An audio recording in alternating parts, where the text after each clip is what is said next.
Vanakkam, greetings. Let's get started. I'm Sundar Kupaswamy, Secretary of US Tamil Action Group or US TAG. May I invite Anand Ponnambalam, President of US TAG, to start the 40th anniversary of Black July.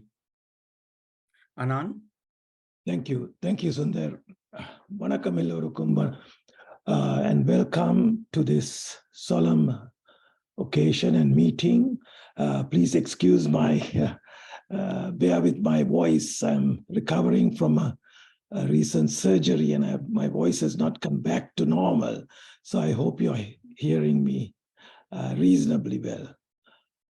Thank you for giving us your time and patience in observing and respecting this day 40 years ago when the Sri Lankan government and military executed the horror of this Black July pogrom against the Tamil people. Let us begin our gathering and meeting with a solemn minute of silence.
Thank you.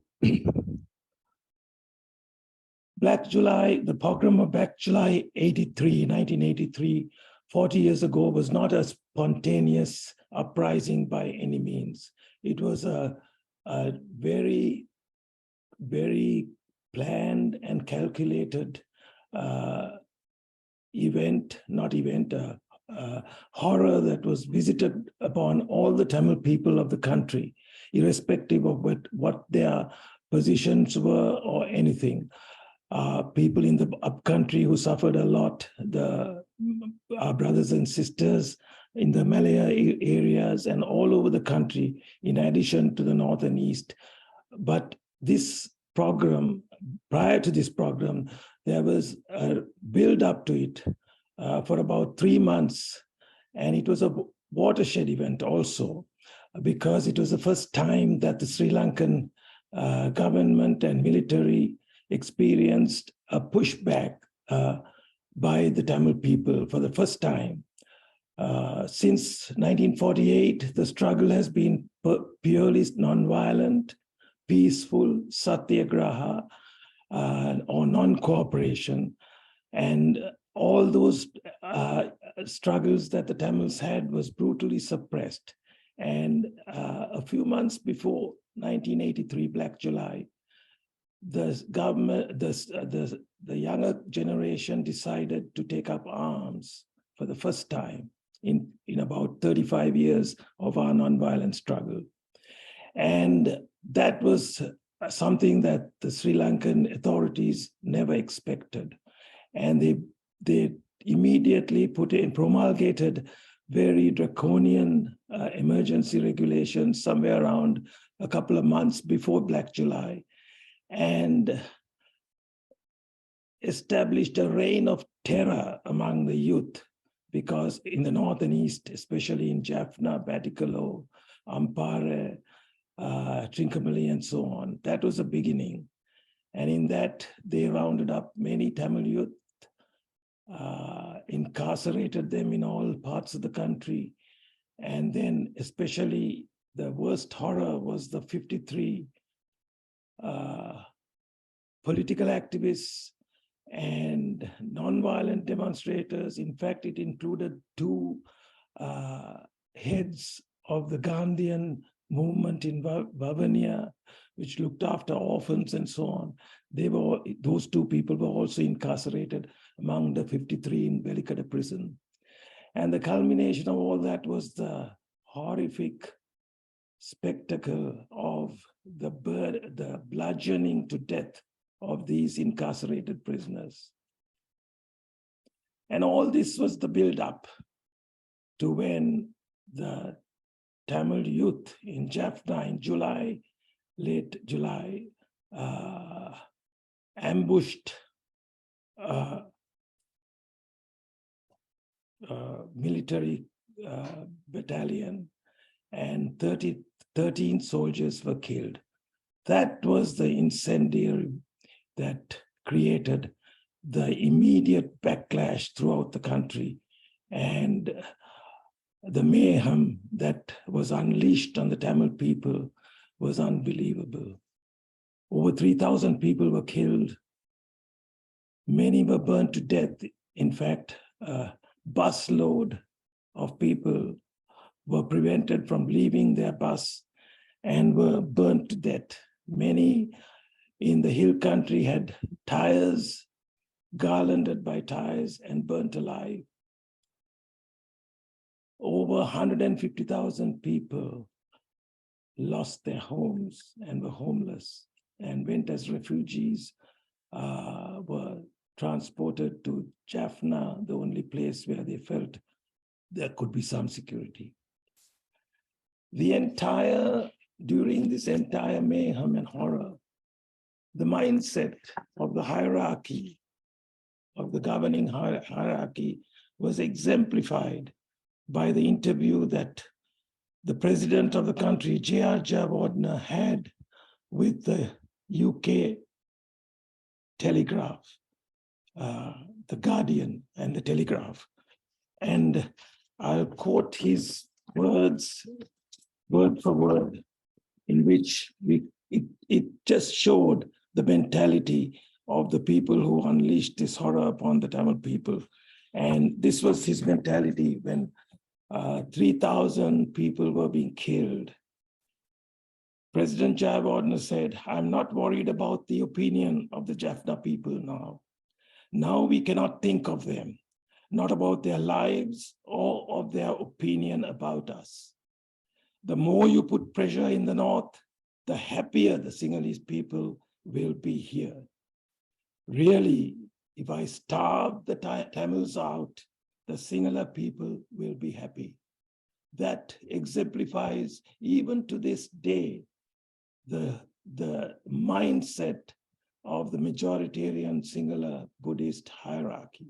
I don't consider this the mindset of the Sinhala people who are our brothers and sisters as a whole. Many of them came to our help and saved our lives during that horrible period of 10 or 15 days in Colombo, in all the southern parts of the world of the country where we could only depend on them, and some of them rose up to the occasion. But this was the mindset, and this is the current mindset of the Mahavansa majoritarian Sinhala Buddhist hierarchy, the powers that be, from the Buddhist clergy down to the governance of that country. So 40 years after that program, almost 14 years after the genocide, we see the same mindset. Some of us here would have experienced firsthand. Many of us know of people who were killed or who were maimed. In my case, I have the guilt in me of not being by the side of my family. I was in New York when my family and people of the household were hiding in the bathroom while a mob was outside trying to burn the house down. That was probably the last place they should have been if the house caught fire.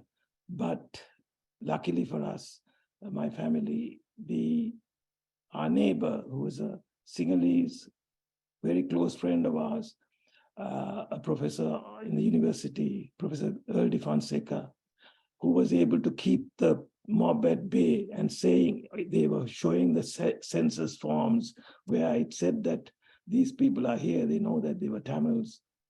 And he was able to keep them at bay for about half an hour and save the day while houses were being burnt all around.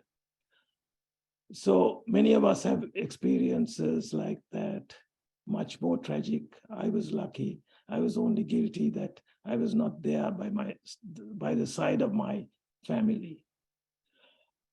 And so that President Jayawardena's message to the world clearly exemplified the mindset of those who unleashed this horror upon us.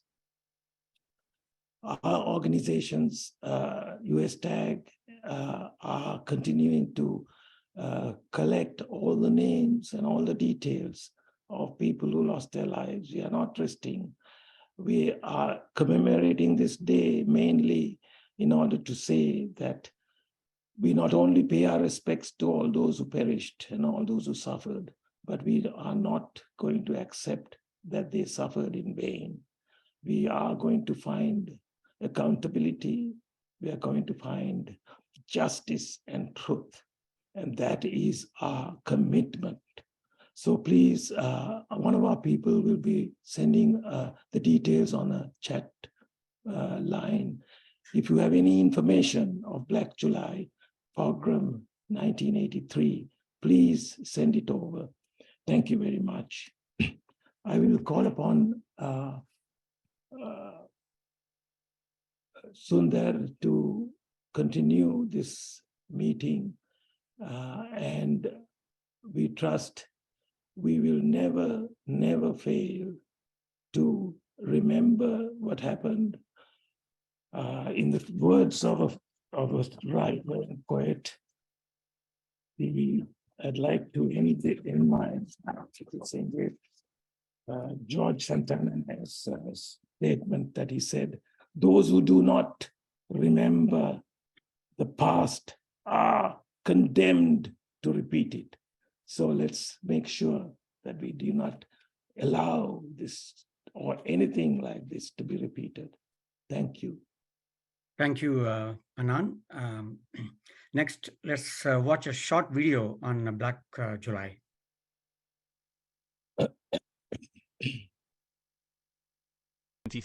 Marks the 40th anniversary of state-orchestrated terror etched in the history of Sri Lanka, Black July.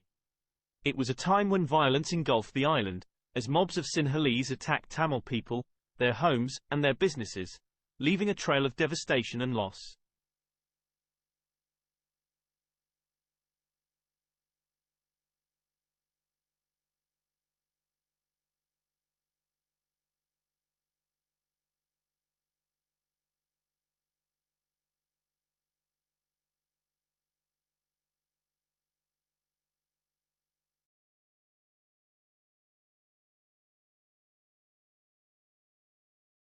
In the aftermath of Black July, over 3,000 Tamils lost their lives, with tens of thousands seeking refuge in camps or fleeing to the northeast of the island, the Tamil homeland.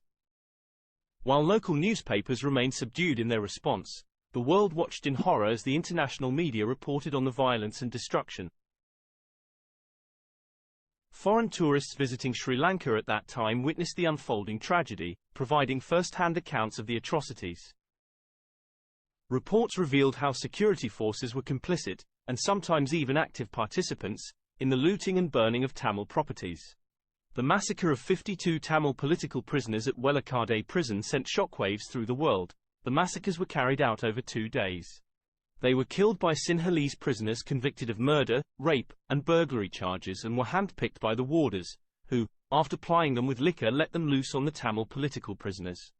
Air Force helicopters hovered over the jail while the killings took place under the supervision of the deputy jail superintendent, aided and abetted by the army and security guards.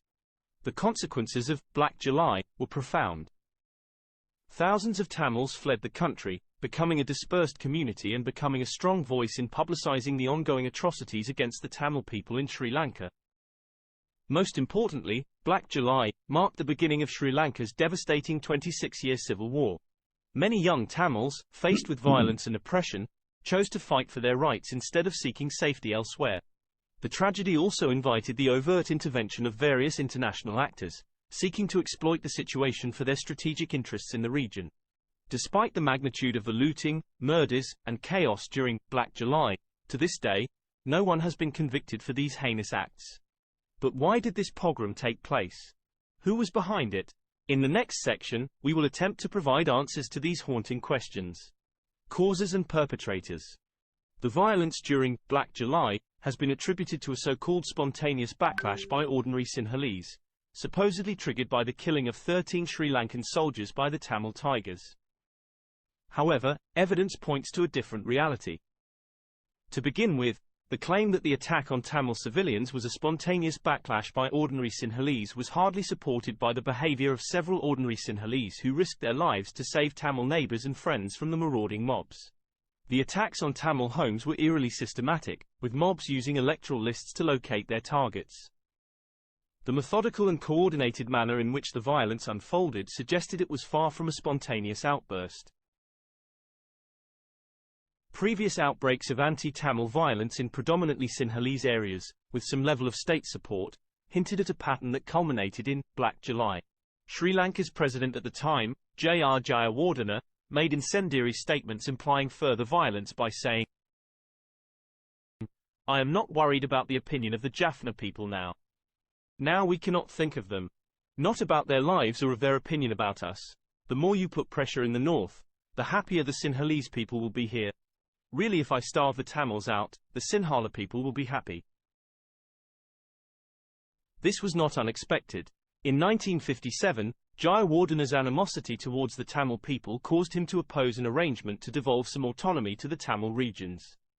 He led a march to Kandy to seek the blessings of the Buddhist hierarchy. Consequently, the arrangement was abrogated by the then Prime Minister Bandaranaike. 2 years earlier, in 1981, 2 cabinet ministers from Jayawardena's government were directly involved by participating in the burning of the Jaffna Public Library. Many suspected that this act of cultural genocide had the approval of the president. In July 1983, Trade and Shipping Minister Lalitha Thulath Mudali was sorry not for the Tamil people driven into refugee camps, murdered, and driven out of their homes, but for the Sinhalese people who had to queue up again for essentials as a result of the violence. This was not entirely surprising. In 1982, Athulath Mudali had disclosed to David Selborne, a British journalist, whom he had known at Oxford, that when it came to the Tamils, "We are going to break heads." Selborne had reported it in his columns. Professor Wilson, the author of The Breakup of Sri Lanka, published by the University of Hawaii Press in 1988, provides further evidence of the government's role in the planning that went into the July 1983 pogrom by disclosing the admission made by a Sri Lankan civil servant who was involved in it. The evidence was overwhelming. The pogrom was a planned event. Dew Gunasekera, a Sinhala politician, was one of the first, in the midst of the pogrom, to identify Jayawardena as the perpetrator. A fact-finding mission by Paul Seagate of the International Commission of Jurists confirmed that Black July was not a spontaneous eruption of communal hatred but a series of deliberate acts carried out according to a preconceived plan. In 1984, Nancy Murray wrote in Race and Class, in an article titled, "The State Against the Tamils," that the government was awaiting some incident that could serve as a pretext for massive bloodletting. The pretext occurred when 13 soldiers were killed. Black July was indeed a state-orchestrated event meant to teach the Tamils a lesson. Thank you for joining us in this reflection on the causes and consequences of Black July. We like to end this presentation with the following quote: "Those who cannot remember the past are condemned to repeat it."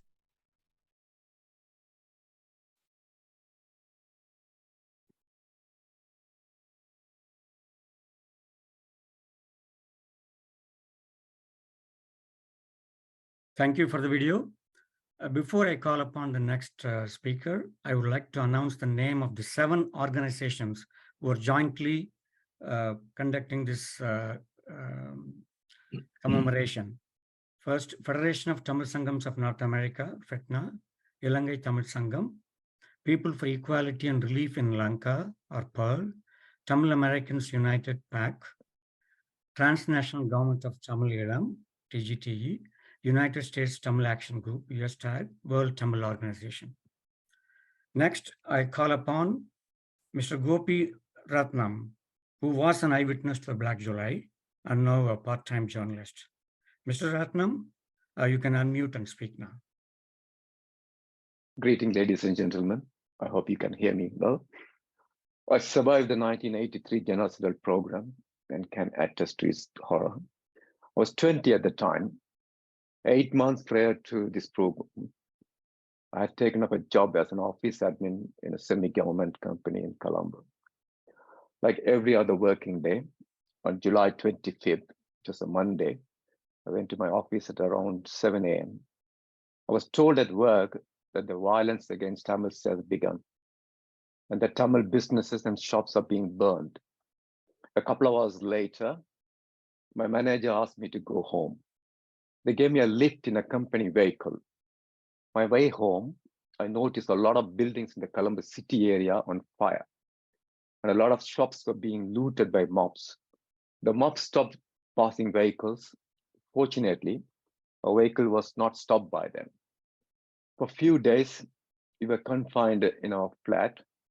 Then we went to a makeshift refugee camp in a school nearby. After staying there for 10 days, we were sent to Jaffna by cargo ship. Although those were frightful days, I was not harmed, but some of my work colleagues' stories were rather tragic. Like me, a colleague called Sivaraja was also escorted to his home by a company vehicle, but in a different direction. The vehicle was stopped at Paliagala Junction. He was singled out, dragged off from the vehicle, and stabbed to death. It happened in front of the administrative manager of the company who was traveling with him in the same vehicle. The other two colleagues were killed at different locations. So during my stay in the refugee camp and my travel in the cargo ship, I heard several horrific stories from the inmates. Approximately 3,000 people were killed and properties worth millions were destroyed within a week. It all happened 4 decades ago, so some may think it's history now. Even if you agree with us that the event should be commemorated, what goes beyond that is more important. It is impossible to stop the recurrence of this genocide if we do not understand the politics behind it. Sri Lankan governments may try to conceal the truth by claiming that these anti-Tamil pogroms are spontaneous backlashes to events elsewhere in the country. But if you look at the eyewitness accounts, they have said that the rioters were looking for particular households. They had electoral lists in their hands, and they knew exactly where Tamil people lived. They knew what they were doing. Chasing out the Tamils was the sole intention. Dr. Devanesan Desaya, who was a senior civil servant and a government agent of Jaffna during that time, he wrote an article in Ground Views. This was on the 30th anniversary of the program, which was 10 years ago. I don't know whether he wrote similar things before that. He wrote that somewhere around in the year 1980, 2 representatives of President Jayawardena met him at his home. They apparently told him that the president came to know of a pogrom planned by unknown persons, and that the way to avert the pogrom was to sustain an ongoing political partnership between Sinhalese and Tamil leaders. It means 3 years ahead of the pogrom, the country's executive president knew such a thing would happen. Paul Seagard, QC, in his report of a mission to Sri Lanka, this was prepared on the request of International Commission of Jurists, the British section. In his report in 1984, he concluded, clearly this was not a spontaneous upsurge of communal hatred among singular people. It was a series of deliberate acts executed in accordance with a concerted plan, conceived and organized well in advance. The current Sri Lankan president tells the world that he is having dialogues with Tamil parties about devolving power. The reality is he is not even prepared to implement what is already in the constitution. In a recent meeting with Tamil MPs, he has openly admitted this. Tamil people know that they are not going to have meaningful devolution in a unitary constitution, such as in Sri Lanka. In this backdrop, Tamil political parties are demanding for a federal solution. Recently, I think a few days ago, a government legislator has warned this demand outs the emotions of Southern youth. It means 40 years after the Black July pogrom, the Sinhala polity is still threatening the Tamils with violence if they demand their political rights. In short, nothing has changed in terms of national question in Sri Lanka. This Friday, Indian Prime Minister Mr. Narendra Modi asked President Ranil Wickremesinghe to ensure life of dignity and respect for Tamils. We appreciate it. But we cannot be overexcited about this call because we heard similar things from previous Indian prime ministers as well. In the aftermath of the Black July 1983, when addressing the nation, then Prime Minister Indira Gandhi condemned the violence against the Tamils.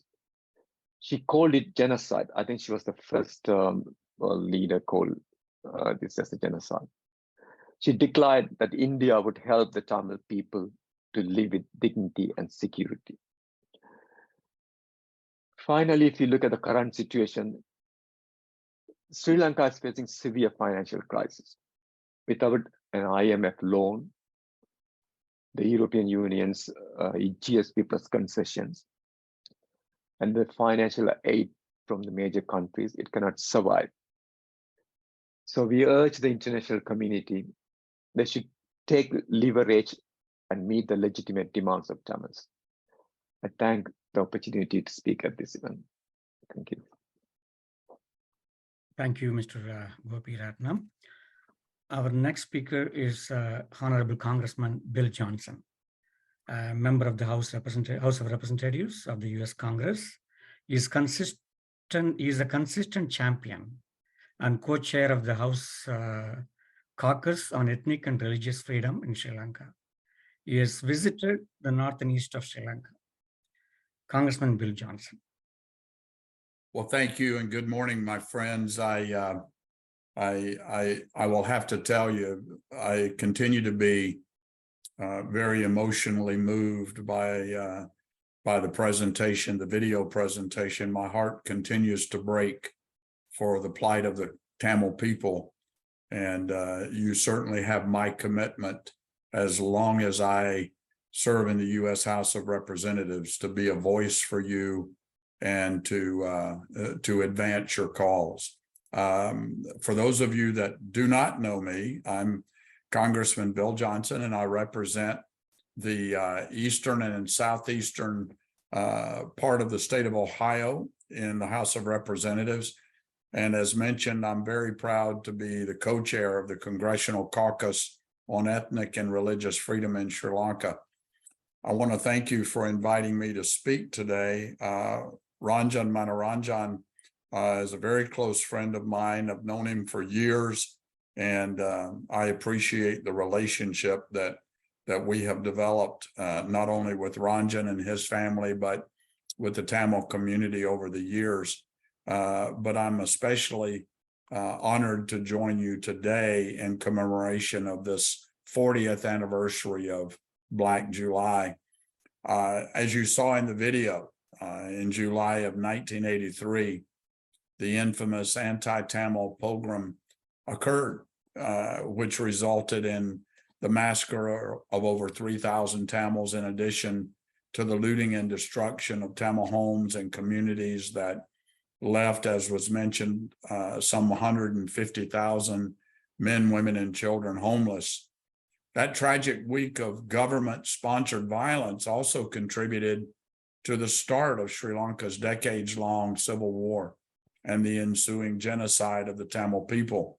And unfortunately, while 2009 marks the end of the conflict, a conflict that cost the lives of more than 100,000 people, it has not ended the suffering of those whose loved ones are still unaccounted for families whose land is still occupied or unusable due to landmines, and for those whose civil rights or religious freedoms are still not fully recognized by the Sri Lankan government.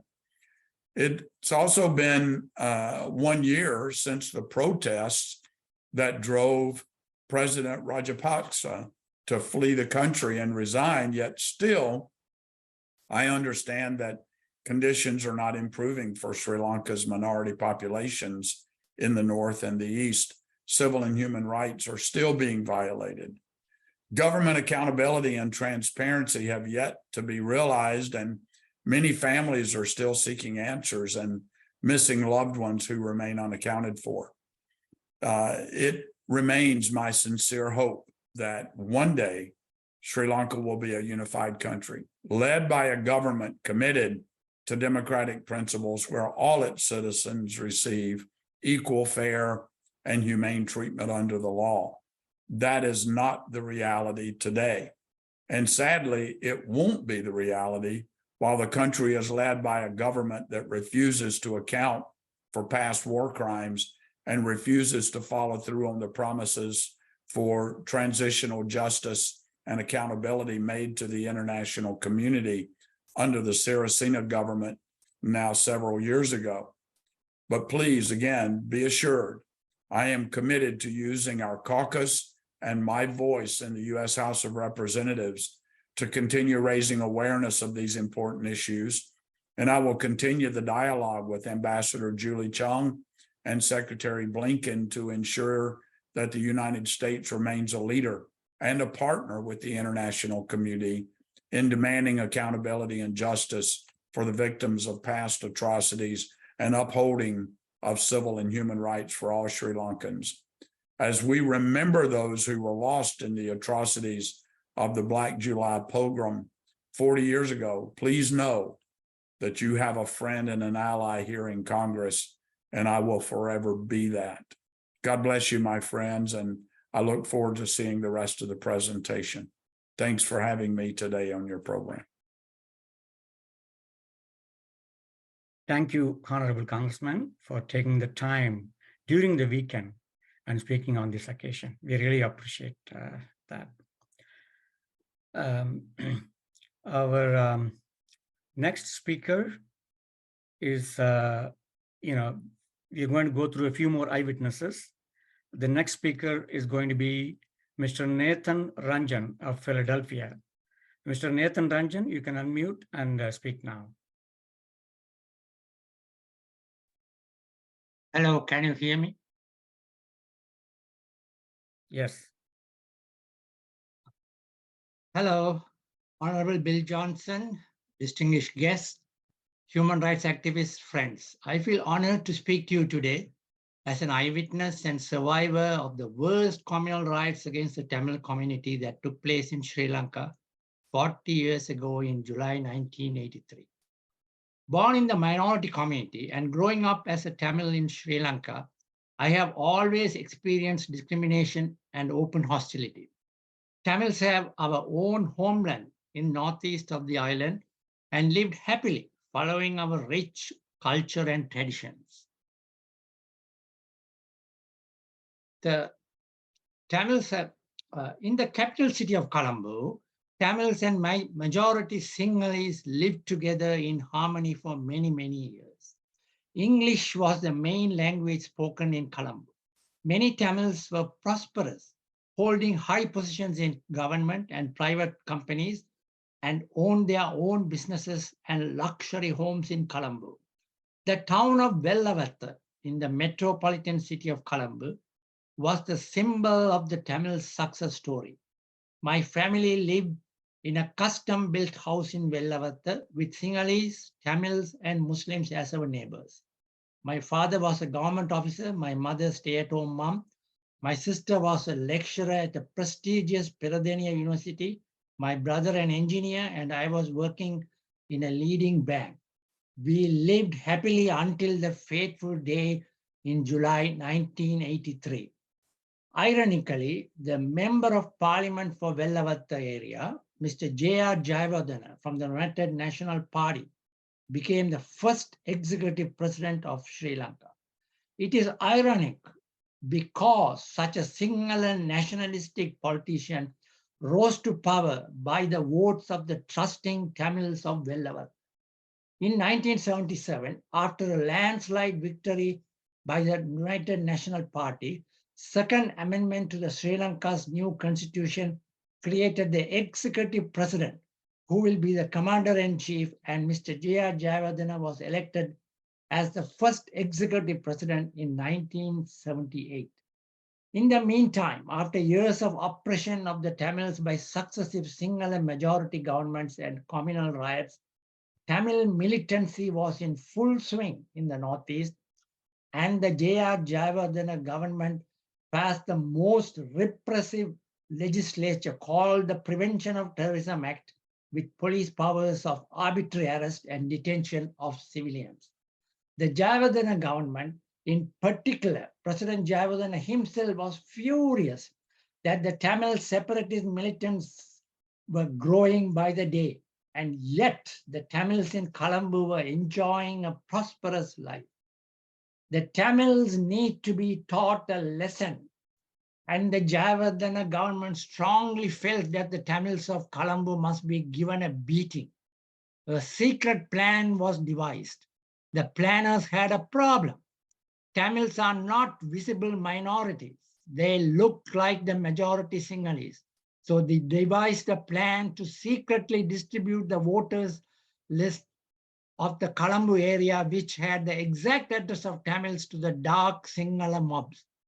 This way, the Sinhala mobs will know exactly which homes belong to the Tamils and will attack and burn them during a riot. Of course, the security forces will be instructed not to intervene. Now they waited for the right moment to start the riots. Then, on the fateful Saturday, 23rd of July, 1983, an ambush by the Tamil Tiger rebels killed 13 Sinhala soldiers in the north. When the dead bodies of the soldiers were brought to Colombo, the word spread like wildfire, and the Jayawardena government had its chance. They unleashed the murderous Sinhala mobs on the innocent Tamils in Colombo and the suburbs. Monday, 25th July was like any other day at my home in Vellavatta. Everyone was getting busy, ready to go to work. Though the riots have started already in suburbs of Colombo, it was not spread to Vellavatta. When I walked into my office in central Colombo, my manager urgently called me and broke the news about the riots. He asked me to take the bank vehicle and help out some Tamil employees who lived in the suburbs. I took the vehicle driven by a Sinhala driver and ventured out and started to witness the carnage. We passed the main Fort railway station and witnessed a large mob who was stopping vehicles, pulling out Tamil occupants if identified, and started assaulting them with heavy batons and set fire to their vehicles. A rioter approached our vehicle and asked the driver, "Demolo innavada?" That means, "Is there any Tamils inside this vehicle?" The driver calmly said that we are all Sinhalese and this vehicle belonged to a bank. The driver, a decent Sinhala man, saved my life. We are thankful to the hundreds of Sinhala people who risked their lives to save the Tamils during the riots. The bank driver dropped me off at my home and the nightmare began. Everyone of my family had managed to return home and felt scared and helpless. In a short while, we realized that a mob have entered our street and we immediately planned to leave our home. Our Muslim neighbor readily offered us to come to his house. We took our valuable items and rushed to his house. Shortly afterwards, the rioters broke open the main door to our house and started smashing the place. Luckily, they did not set fire to our house. Yes, we were lucky. In many instances, the rioters have purposefully burnt the house and shops of Tamils as instructed by the Jayawardena government. We stayed in the neighbor a couple of days and later moved to the house of family friends. The rioters killed more than 3,000 innocent Tamils and burnt and destroyed thousands of Tamil homes and business properties. The carnage continued for 5 days until foreign countries like India and the USA put pressure on the Jayawardena government to stop the riots and save the Tamils. I left for London, UK in a few months later and started life as a student and later migrated to Canada. I want to take this opportunity to thank the people of government of UK, EU countries, Scandinavia, and Canada for wholeheartedly welcoming thousands of Tamil refugees after the 1983 riots. I want to thank the US government and many of the members of Congressional House, especially Mr. Bill Johnson, Honorable Bill Johnson, and the Senate for strongly supporting the Tamils during these terrible times, and especially to support the UNHRC resolution of accountability and reconciliation on Sri Lanka. Thank you. Next comes the statement from a former diplomat who was an eyewitness to the horrific incidents of Black Jews. Mr. Amaran Kandiyal, board member of FETNA, will read the statement from the former diplomat who wants to remain anonymous. Thank you, Sundar. I can start with the statement now. In July 1983, I went on a holiday to Sri Lanka with a friend. At the time, I had not much interest in the country and no knowledge of its political problems. We were in Ella, in the upcountry, when rumors about riots in Colombo started to arrive. Our hosts advised us to immediately travel to Kandy because, as they said, the town had been quiet during earlier phases of violence. Once we reached Nuwara Eliya, an island-wide curfew was announced, and by the time we reached Kandy, just before the curfew started, the town was already burning. I was shocked and started taking pictures, as I felt that this should be documented, but was told by a policeman that I should stop using the camera. At the hotel, we were told that the houses that were burning were houses of Tamils. We also saw that the fire brigade was not in a hurry to douse the flames. I started reading the newspapers and was dismayed to learn that President Jayawardena had put the blame for the riots on the Tamils, which then led to even worse attacks. As a matter of fact, he had already said almost 2 weeks before the attacks, "I am not worried about the opinion of the Tamil people. Now we cannot think of them, not about their lives or their opinion. Really, if I starve the Tamils out, the Sinhala people will be happy." While travel agencies flew out most of the tourists, we had organized the holiday individually and stayed back. When the curfew was lifted for a few hours, 2 days later, we were horrified to see the many houses that were burned to the ground, the many shops that had been looted. Several events I did not understand when they occurred. For instance, the bus we were traveling on from Nuwara Eliya to Kandy was stopped several times by youths armed with canes and sticks. They talked to people in the bus, as I later learned, to detect Tamils and take them out of the bus. In Kandy, sometimes shops were not burned. Only the furniture and merchandise had been taken out and destroyed. People told us that the houses belonged to a Sinhalese owner and were therefore spared, but that the shopkeeper had been Tamil. As soon as we could, we traveled to the east of the country, assuming rightly that in a region where only Tamils lived, there would be no conflict. Once back in Colombo, at the end of our stay, it was even more shocking to see the terrible destruction in areas which had a Tamil majority. I was not aware that I had witnessed the start of a terrible war that lasted for 26 years. Too many people have died in Sri Lanka. Too many have been tortured, traumatized. Too many have lost husbands and wives, sons and daughters, fathers and mothers, relatives and friends. Unfortunately now, 40 years on, the underlying reasons for the conflict have not been addressed.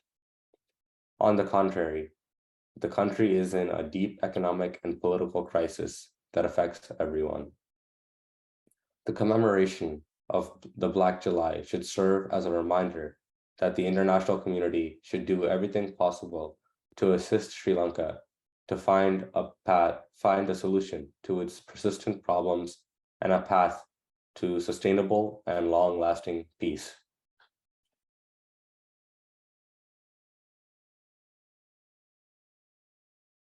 Thanks, Mr. Amaran Kandir. Oppression and repression continue till date. Let's watch a video clipping of a recent incident. Venerable Velan Swami of Civil Society reports about the state repression on the religious rights of Tamils very recently. Had a lot of struggles or obstacles by the Sinhala Buddhist monks and the Sinhala people. So they were very forcefully objecting to us to worship. But at the same time, the magistrate court of Mullaithivu has given orders 3 times that you, as being Tamils and Hindus, Saivites, you can go to Kurundur-Malai Adishivan Ayyanar temple, which was here. That temple, you can go there and you can do your worships. But today they refuse this, and also they told this area is under the archaeology department, so you cannot you cannot use the fire. So to do the pongal, we need the fire. So because of that, at the same time, the archaeology department said you can have stones, and on top of that sheet, and on top of that stones you can have and do the pongal. But again, this fanatic extremist Sinhala Buddhist monks and the people, they objected, and police wanted to have peace, and without any problem you can do your worship. That's what the Sri Lanka police told. So because of these people, these Sinhala Buddhist unrighteous people, they interrupted, and because of that we couldn't have the pongal here. But anyway, we had the stone there and did the puja. We broke the coconuts and offering flowers and pouring the milk and rice, and we had the puja, and also we had worshipped our Tamil Thevaram, Tirumurai and Om Namah Shivaya Parayanam. So that worship has happened here, and with that we are returning. Thank you, and we expect the international community to intervene into the Elam Tamils ethnic conflict, and this is what we are telling. We don't have any faith in the Sri Lankan state, the interim administration.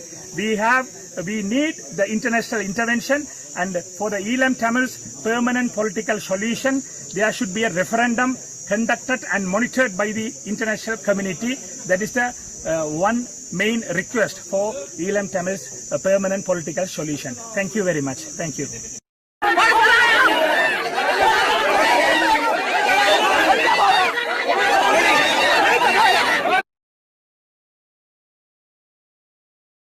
This is the harsh reality of Sri Lanka. Our next speaker is Mr. Jim McDonald of Amnesty International. He is the Sri Lanka country specialist for Amnesty International USA for a very long time. Mr. Jim McDonald. Thank you. For those who may not be familiar with Amnesty International, we're a global human rights organization with Amnesty sections in more than 70 countries. We have over 10 million members and supporters around the world. Through our research and campaigning, we help fight abuses of human rights worldwide. We bring torturers to justice. We get oppressive laws changed. We help free people jailed just for voicing their opinions. Hi, everybody. Sorry. Can people hear me all right? Yeah, yes. Okay. Amnesty is a human rights organization, and we maintain our focus on those issues. We do not have a position on political issues in Sri Lanka, such as the structure of the government or whether there should be one or more states on the island. In the few minutes I've been asked to speak, I won't attempt to describe what happened during Black July. You've already heard that eloquently here. Instead, I'll focus on two essential points: the need for perseverance and the grounds for hope. First, the need for perseverance. The Sri Lankan government has been getting away with literally murder for many decades. The security forces committed gross human rights violations and war crimes against Tamils during the 26-year civil war with the Liberation Tigers of Tamil Eelam. For that matter, the Tigers themselves were equally guilty of committing human rights abuses and war crimes. In the vast majority of cases, no one from the security forces has been held accountable for these crimes. In one case, where a sergeant was convicted of killing Tamil civilians during the war, he was later pardoned by the Sri Lankan president.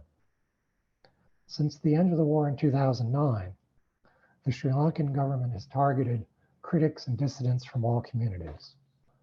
During the past decade, the government demonized the Muslim minority and failed to protect them from attacks by extremists from the Sinhalese majority community. Amnesty's annual report for 2023 had this to say about the current human rights situation in Sri Lanka, among other things. Quote, serious human rights violations committed during the internal armed conflict remained unaddressed. Families of people forcibly disappeared continued to seek truth and justice. Amendments to the Prevention of Terrorism Act failed to address key human rights concerns, and Muslims and Tamils continued to be targeted under the act. End of quote. The Sri Lankan government has a long history of committing human rights abuses and not providing accountability. If we're going to push for justice for the victims of human rights violations, we need to be persistent. Amnesty International has reported on Sri Lanka for many decades. One of the earliest Amnesty reports on Sri Lanka that I have, and this is just a copy of that report, is about an Amnesty research mission to the country in early 1982.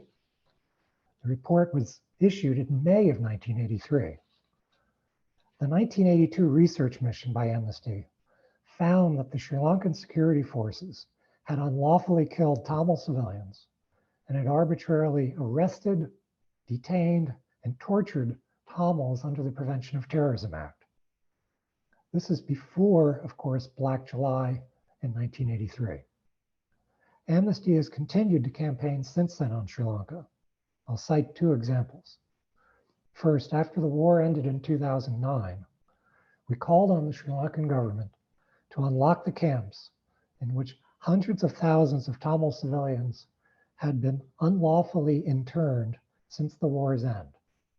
After several months, the government did so. Second, earlier this year, Amnesty launched a campaign to get the Sri Lankan government to repeal the Prevention of Terrorism Act, which it has kept using against its critics. My second and final point, grounds for hope. If we're going to keep campaigning for decades, as we have, how do we know that we're not wasting our time? How can we have hope that things will improve? If we look at cases of individual prisoners, Amnesty has helped win their release in some cases. In Sri Lanka, I could cite the journalist J.S. Tissanayagam, the lawyer Ijaz Hizbullah, and the poet Anaf Jazim, among others. On a more systemic basis, the Sri Lankan government introduced earlier this year a draft Anti-Terrorism Act to replace the Prevention of Terrorism Act. We analyzed the new bill and found that in many ways it was worse than the Prevention of Terrorism Act. Amnesty joined with domestic critics and other international groups in calling on the government to substantially revise or drop the proposed Anti-Terrorism Act. In response, The Sri Lankan government has halted its drive to get the bill enacted and has said that it would revise the draft in response to criticism. Amnesty will continue to monitor the status of this bill, and we will take action if necessary. It's been said that Amnesty is a conspiracy of hope. We hope that by joining together with like-minded people across the globe, we can achieve real progress in the fight against oppression and for justice. We stand in solidarity with all those who've been the victims of human rights abuses and their families, both in Sri Lanka and elsewhere. They should know that they can count on Amnesty International and our 10 million members and supporters to support them in their struggle for truth and justice, even if it takes another 40 years or more. Thank you.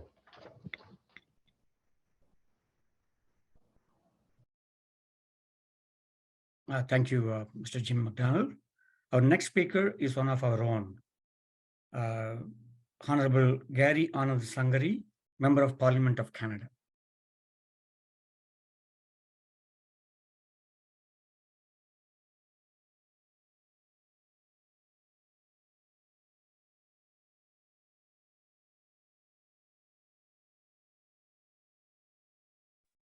Video.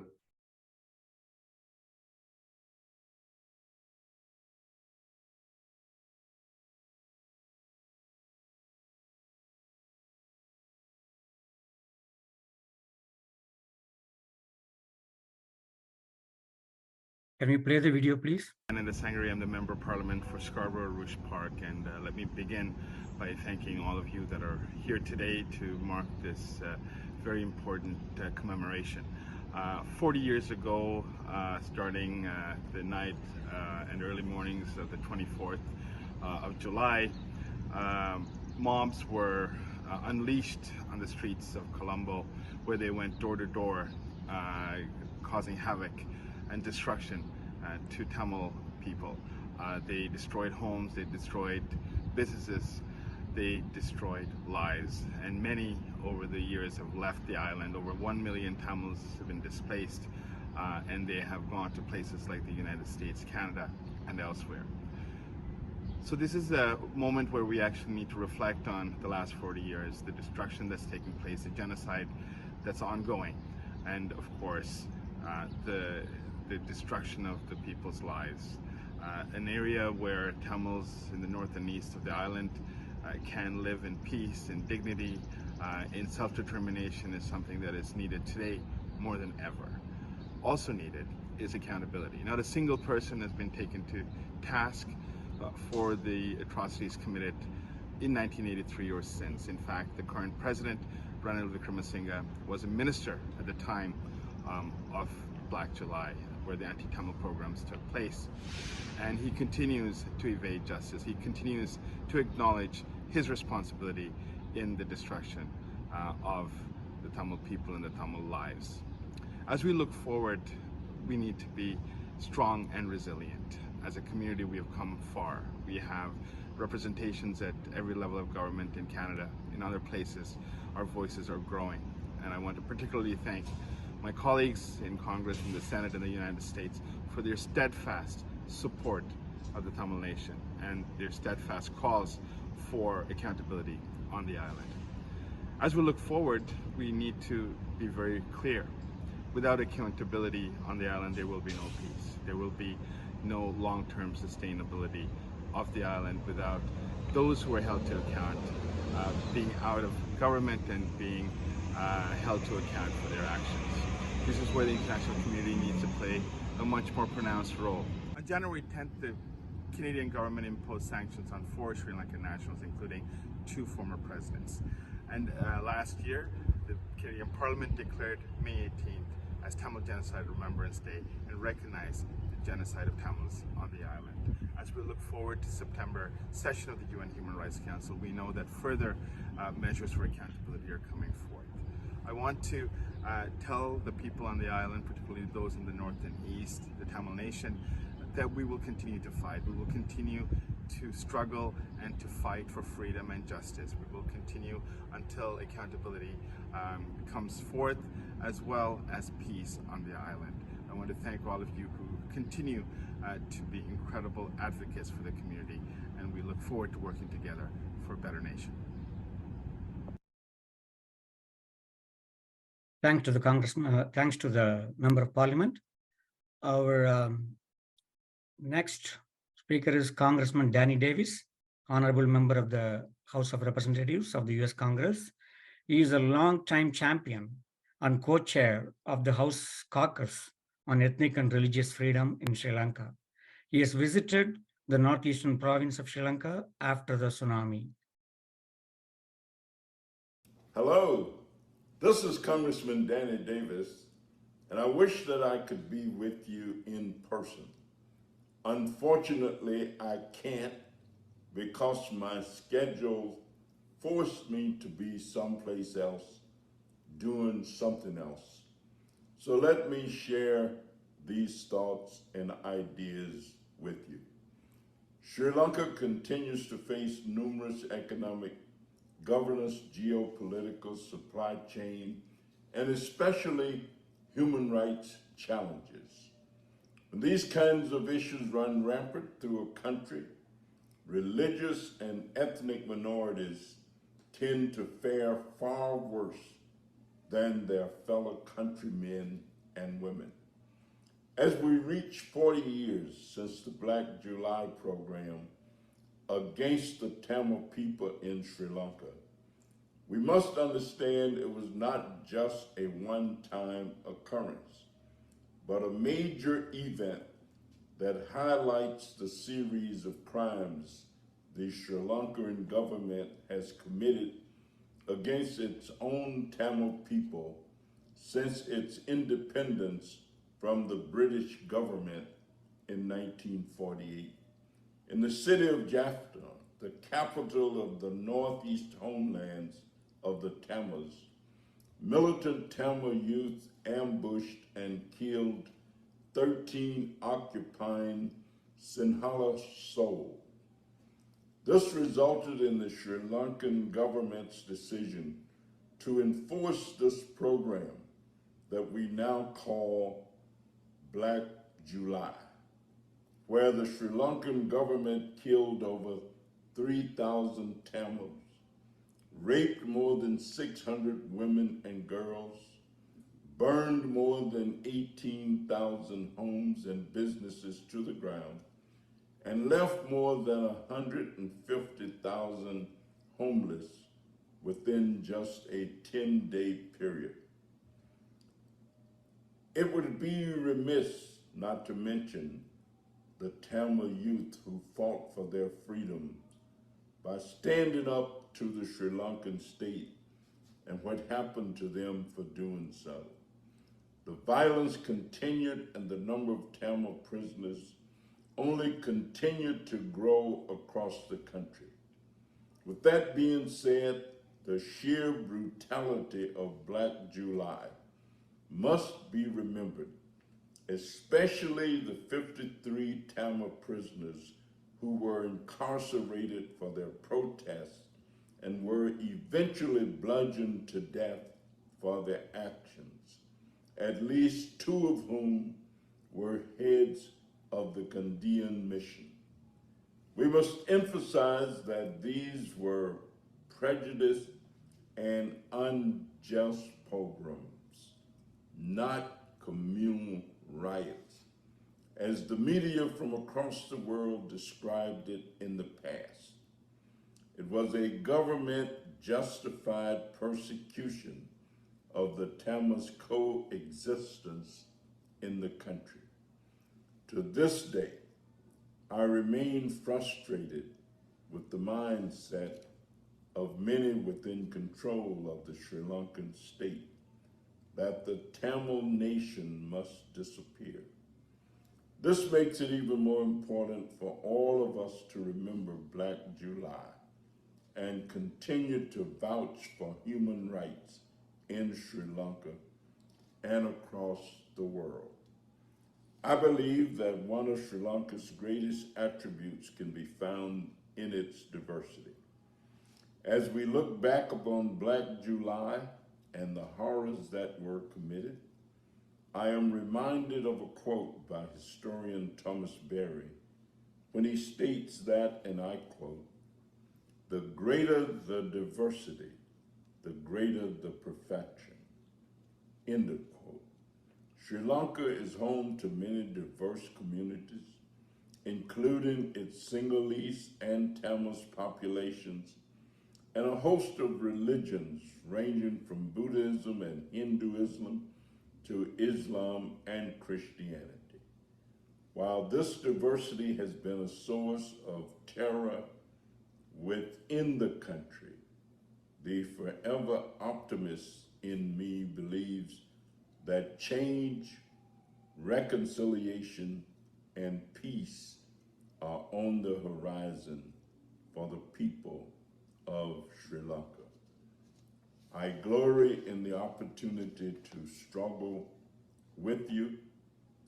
Thank you for your long-standing effort to bring peace, equality to your country, a country that is known for its beauty, and it should exist for all who reside.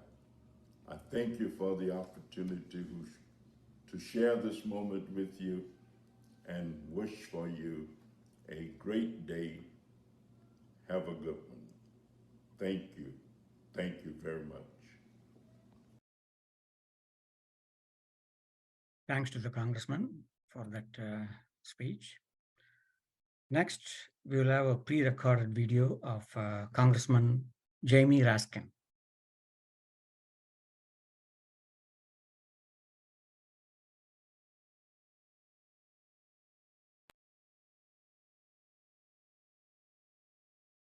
It's Congressman Jamie Raskin from Maryland's beautiful 8th Congressional District, coming to you from the Rayburn House Office building. I want to thank everybody at People for Equality and Relief in Sri Lanka for inviting me to attend this important gathering today, commemorating the 40th anniversary of Black July. I wish I could be with you there on this solemn day. The terrible atrocities committed against the Tamil people during Black July are a terrible stain on Sri Lankan history. And the fight for accountability and recognition is essential to preserving Tamil memory, culture, history, and dignity. 40 years have passed, but it's our responsibility to remember every Tamil person slain during this terrible slaughter and to continue our strong advocacy in honor of their memories and in the building of a strong, democratic, and free Sri Lanka. Authoritarian regimes always try to get people to forget about coups and pogroms and genocides, counting on disinformation and repression to keep people from finding about the truth of the past and fighting for justice. For the champions of democracy in Sri Lanka and around the world gathered here today, our mission must be to repel and to reject all attempts to erase, sympathize, or glorify the violence of Black July and mass violence anywhere. I commend our organizers today for hosting this important and meaningful event. The Tamil people in Sri Lanka and the diaspora benefit from your activism and your vision. Thank you again for having me today, and I wish everyone the best.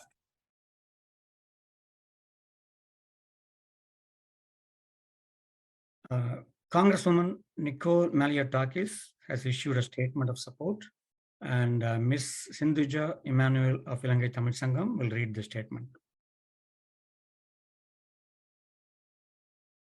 Good afternoon, everyone. So I'll be reading a statement on behalf of Nicole Malliotakis, Congresswoman of the 11th District of New York. Dear friends, today marks the 40th anniversary of Black July in Sri Lanka, a solemn day for the Sri Lankan community around the world. Black July is known to have been the most horrific episode of ethnic violence in Sri Lanka, with roughly 300 to 450 lives lost and displacing more than 40,000 people. This was a time of suffering for the Tamil community, from senseless attacks against innocent people. Many became refugees as they were displaced from their homes, confined to camps, or migrated to Western nations. The impact of this mass displacement is still seen in Sri Lanka, and it remains critical to honor all the victims of Black July by promoting peace and ensuring these atrocities will never happen again. I want to assure you my ongoing commitment to ensuring peace and stability in Sri Lanka. I remain in regular contact with the Sri Lankan community leaders from across the district, and I'm aware of significant issues that continue in the region. I have met with the U.S. Ambassador to Sri Lanka, Julia Tung, to discuss many of the issues raised by Staten Island Sri Lankan community, and have also expressed these concerns with the U.S. Department of State. I remain committed to keeping the line of communication open and working with Ambassador Chung to see these issues resolved. In Congress, I have condemned the ongoing violence in Sri Lanka and will continue to support the Sri Lankan community in their fight for continued government reform and stability. This Congress, I am proud to co-sponsor House Resolution 427, which honors the lives lost and express support for justice, accountability, reconciliation, reconstruction, reparation, and reform. On the 40th anniversary of Black July, I renew my commitment to proudly stand with the Sri Lankan community. Sincerely, Nicole Maliatakis. Thank you. Thank you, Ms. Sindhuja Emmanuel. Our next speaker is former Member of Parliament for the Jaffna District, Mr. Shivaji Lingam.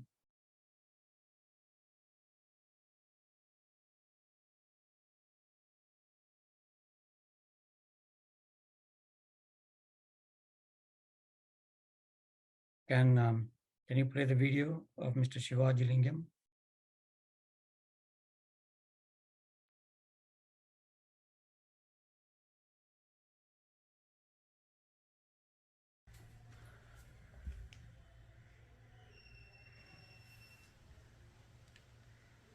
Ready. இன்றைய தினம் அமெரிக்காவிலும் கனடாவிலும் போகிற பல இடங்களில் இருக்கக்கூடிய அமைப்புகள் சேர்ந்து ஜூலை 23 கருப்பு ஜூலை தினம் என்று நினைவு கூர்ந்து கொண்டிருக்கக்கூடிய இந்த தினத்திலே நான் கருத்துரையாற்ற அழைக்கப்பட்டிருப்பதற்காக முதலிலே என்னுடைய நன்றியை தெரிவித்துக்கொண்டு ஈழத்தமிழர்கள் மீது 1983 இலங்கையிலே மிக கொடூரமாக படுகொலைகள் ஆரம்பித்த நாள் ஜூலை மாதம் 24ஆம் தேதி. 23 பிளாக் ஜூலை என்பது எங்களுடைய மக்கள் பலர் 23ஆம் தேதி 13 பேருடைய தாக்குதலால் நடைபெற்றதை ஒழிய இராணுவ வீரர்களானது அங்கே இல்லை. பிளாக் ஜூலை என்பது பிளட் ஜூலையாக இருந்திருக்க வேண்டும், இரத்த ஜூலையாக இருந்திருக்க வேண்டும், இனப்படுகொலை ஜூலையாக இருந்திருக்க வேண்டும். ஆனால் அது பிளாக் ஜூலை என்று அழைக்கப்படுகிறது. அதிலே பரவாயில்லை. இந்த சூழ்நிலையின் பின்னணியிலே தான் 3000க்கும் மேற்பட்ட தமிழ் மக்கள் இங்கே படுகொலை செய்யப்பட்டார்கள். கொழும்பு வெலிக்கடை வெஞ்சரையிலே தலைவர்கள் தங்கத்துறை, குட்டிமணி, ஜெகன், டாக்டர் போன்றவர்கள் கொல்லப்பட்ட போன்ற அந்த சூழ்நிலையிலே, டாக்டர் ராஜசுந்தரம் போன்றவர்கள் கொல்லப்பட்ட சூழ்நிலையிலே, அவ்வாறு கொழும்பு நகரிலும் பல இடங்களிலும் செய்யப்பட்ட பொழுது வாக்காளர் டாப்புக்களை வைத்துக்கொண்டு எலக்டோரல் டிஸ்ஸை கொண்டு வந்து தேடி தேடித்தான் தமிழர்களை கொன்றார்கள்.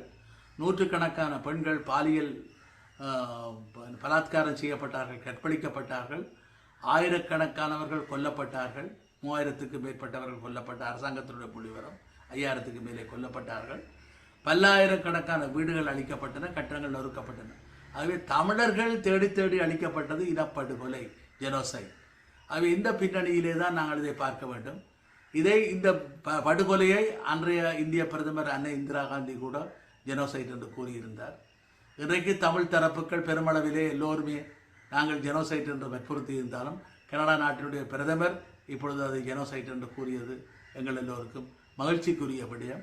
ஆகவே இந்த வகையிலே தான் இப்பொழுது ஜெனோசைட் என்று சொல்லவிட்டு இனப்படுகொலை என்று சொன்னதன் பின்னர் இவ்வாறான படுகொலைகளை, மிக அவலமான நிலைமைகளை சந்தித்த எங்களுடைய மக்கள் தாயகத்துக்கு, அந்த பகுதியிலே இந்த தாயகத்திலே வாழாத தமிழ் மக்களை கூட விமானம் மூலமும், கப்பல்கள் மூலமும், பேருந்துகள் மூலமும், போயிருந்தங்கள் மூலமும், ட்ரெயினில், பஸ்ஸில், ஃப்ளைட்டில், ஷிப்பில் அனுப்பினார்கள். அவை இவ்வாறு தாயகம் என்பது அங்கே உறுதிப்படுத்தப்பட்டிருக்கிறது. அவை நாங்கள் ஒரு தேசிய இனம். நாங்கள் இலங்கை தீவிலே ஒரு யாழ்ப்பாண ராஜ்யம் என்ற ஒரு ராஜ்யமாக தனி நாடாக ஒரு இறமையோடு வாழ்ந்த இனம். 400 ஆண்டுகளுக்கு எங்களுடைய இறமை முன்னர் பறிக்கப்பட்டிருக்கிறது. அவை அந்த இழந்த இறமையை கோருகின்ற நிலைமையிலே நாங்கள் இவ்வாறான இனப்படுகொலையின் பின்னர் நாங்கள் ஒரு ஈடுசை நீதியை, பரிகார நீதியை, ரெமெடியல் ஜஸ்டிஸை கோர வேண்டியவர்களாக இருக்கிறோம். இந்த நடைபெற்ற இனப்படுகொலைக்காக சர்வதேச குற்றவியல் நீதிமன்றத்திலே, இன்டர்நேஷனல் கிரிமினல் கோர்ட்டிலே இந்த குற்றவாளிகளை நிறுத்த வேண்டிய ஒரு போராட்டத்தை நடத்த வேண்டிய தேவையிலே நாங்கள் இருந்து கொண்டிருக்கிறோம். இதைவிட மீண்டும் ஒரு இனப்படுகொலை போன்ற விடயங்கள் நிகழாமல் இருப்பதற்காக, நான் ரிகரன்ஸுக்காக இந்த விடயங்களை நாங்கள் பாவிக்க வேண்டும். ஆகவே எங்களுடைய சவரனிட்டி, எங்களுடைய பங்கு பறிக்கப்பட்டது. இப்பொழுது நாங்கள் எங்களுடைய மீள நிகழாமல் இருக்க வேண்டும் என்றால் அதுக்கு என்ன செய்ய வேண்டும் என்ற ஒரு பிரச்சனை இருக்கிறது. ஆகவே ஒரு தனி நாடாக, சுதந்திர தேசமாக இருந்தால்தான் இதை பாதுகாக்க முடியும். இனப்படுகொலை நடைபெற்றதன் பின்னர் நாங்கள் போய் சமஸ்தி என்றோ அல்லது கூட்டு சமஸ்தி என்றோ அவர்களிடம் போய் மீண்டும் அவர்களிடம் கொஞ்சி குலாவி கொண்டிருக்க முடியாது. அவ்வாறான நிலைமையிலே சிங்கள பௌத்த பேரினவாதிகளுடைய மனநிலை இல்லை. அதை நாங்கள் தெரிந்து கொண்டு நாங்கள் சர்வதேச சமூகத்தை நோக்கி, அமெரிக்காவிலும் கனடாவிலும் ஏன் மற்ற நாடுகளில் இருக்கக்கூடிய அந்தந்த நாடு அரசாங்கங்களை ஒரு சுதந்திரத்துக்கான பொதுசன வாக்கெடுப்பை நோக்கிய தீர்மானத்தை எடுக்க வேண்டும் என்று அவர்கள் வலியுறுத்த வேண்டும். அது எங்களுக்கு பலன் சேர்க்கும். வடக்கு மாகாண சபையிலே 2018 செப்டம்பர் 11 அவ்வாறு ஒரு தீர்மானம் எடுக்கப்பட்டிருக்கிறது. இனப்படுகொலை தீர்மானம் எடுக்கப்பட்டிருக்கிறது. அந்த அடிப்படையிலே தான் இந்த விடயங்களை நாங்கள் கொண்டு செல்ல வேண்டும். அதை விடுத்து நாங்களே உங்கள் பேரில் எங்கள் தெரிவென்று, மக்களுடைய பேரிலே நாங்கள் தான் சமஸ்தி தீர்வென்று சொல்ல முடியாது. ஆகவே சுதந்திர தமிழீழமா மாகாண சபைகளா அல்லது சுதந்திர தமிழீழமா ஒற்றையாட்சியா என்ற ஒரு கேள்விக்கு பதில் சொல்லக்கூடிய விதத்திலே இன்றைக்கு சர்வதேச சமூகத்தை நோக்கி இந்த கோரிக்கைகள் எழுப்பப்பட வேண்டும். அண்மையிலே கூட இந்திய பிரதமர் திரு நரேந்திர மோடி அவர்களுக்கு நான் ஒரு வேண்டுகோளை விடுத்திருந்தேன். இந்தியா, அமெரிக்கா, ஆஸ்திரேலியா, ஜப்பான் அடங்கிய குவாட் நாடுகள் இந்த பொதுசன வாக்கெடுப்பை நடத்த வேண்டும் என்ற கோரிக்கையை விடுத்திருக்கின்றேன். அந்த வகையிலே அந்த நாடுகள், அதிலே ஐக்கிய நாடுகள் சபையினுடைய பங்களிப்புடன், கண்காணிப்புடன் இந்த வாக்கெடுப்பு நடத்தப்பட வேண்டும். புலம்பெயர் தமிழர்கள் அதிலே பங்கு பெற்ற வேண்டும். வடக்கு கிழக்கு பிரதேசத்திலே தான் இந்த வாக்கெடுப்பு நடத்தப்பட வேண்டும் என்ற கோரிக்கை 1990களுக்கு பின்னர் உலகம் பூராவும் இந்த நிலைமை தான் ஏற்பட்டிருக்கிறது. அது கிழக்கு தீமோராக இருக்கட்டும், தென் சூடானாக இருக்கட்டும், கொசோவாக இருக்கட்டும், பல இடங்களிலே இந்த விடயங்கள் நடைபெற்றிருக்கின்றன. ஏன் பிரித்தானியாவிலே கூட, ஸ்கொட்லாந்திலே தான் நடைபெறுகிற தீர்மான வாக்கெடுப்பு, அது முழு பிரித்தானியா பூராக நடைபெறுவதில்லை. அதை எங்களுடைய மக்கள் புரிந்து கொள்ள வேண்டும். புரிந்து கொண்டு இதை நோக்கி வலியுறுத்துவதன் ஊடாகத்தான் 40 ஆண்டுகள் கடந்து விட்டன.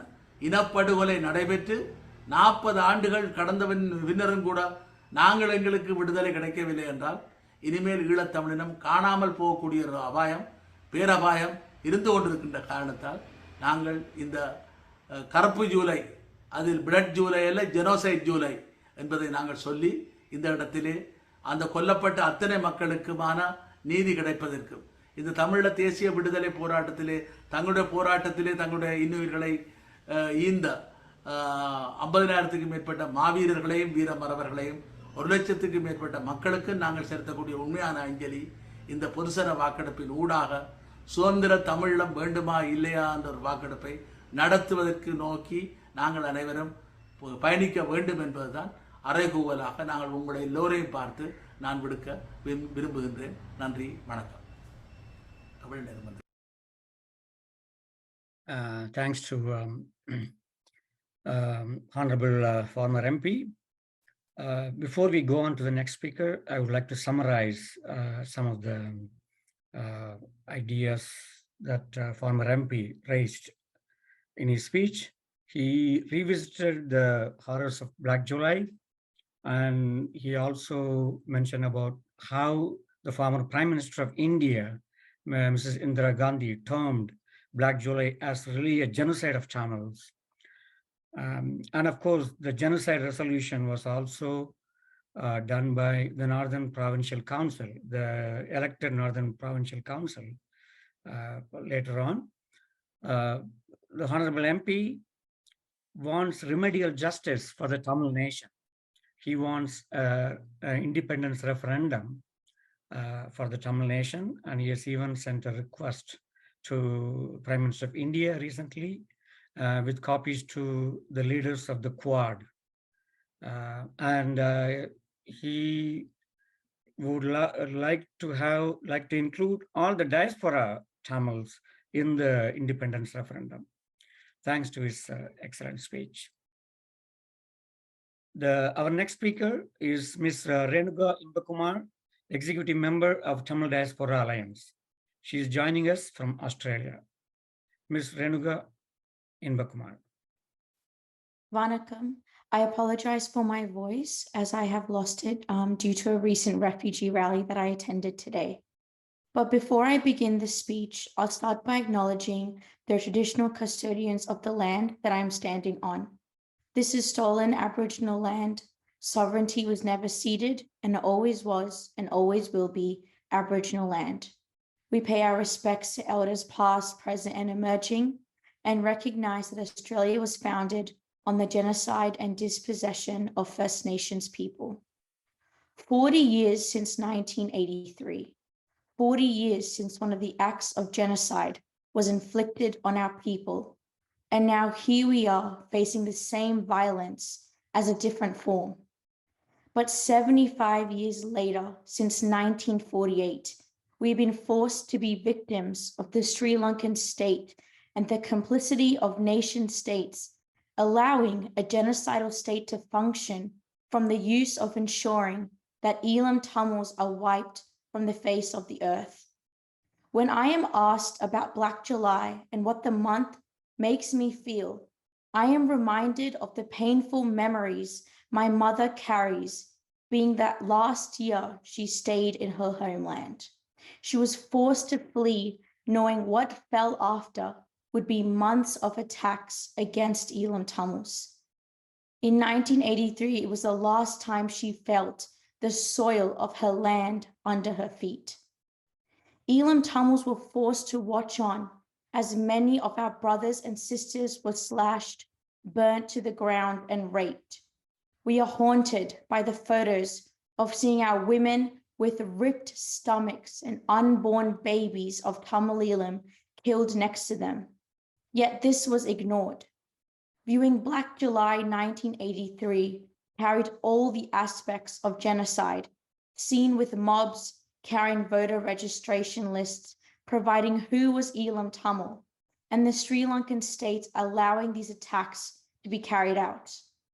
The former Indian Prime Minister Indira Gandhi even stated that what was occurring in the island of Sri Lanka was a genocide against Elam Tamils.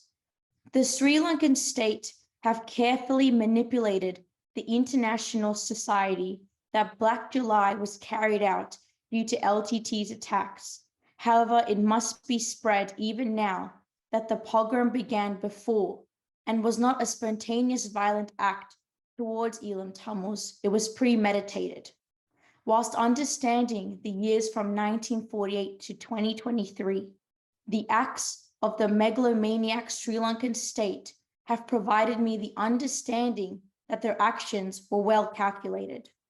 The political prisoners under the Prevention of Terrorism Act had used the draconian legislation for decades to detain Elam Tamils and to use torture to force Tamils to confess to false narratives.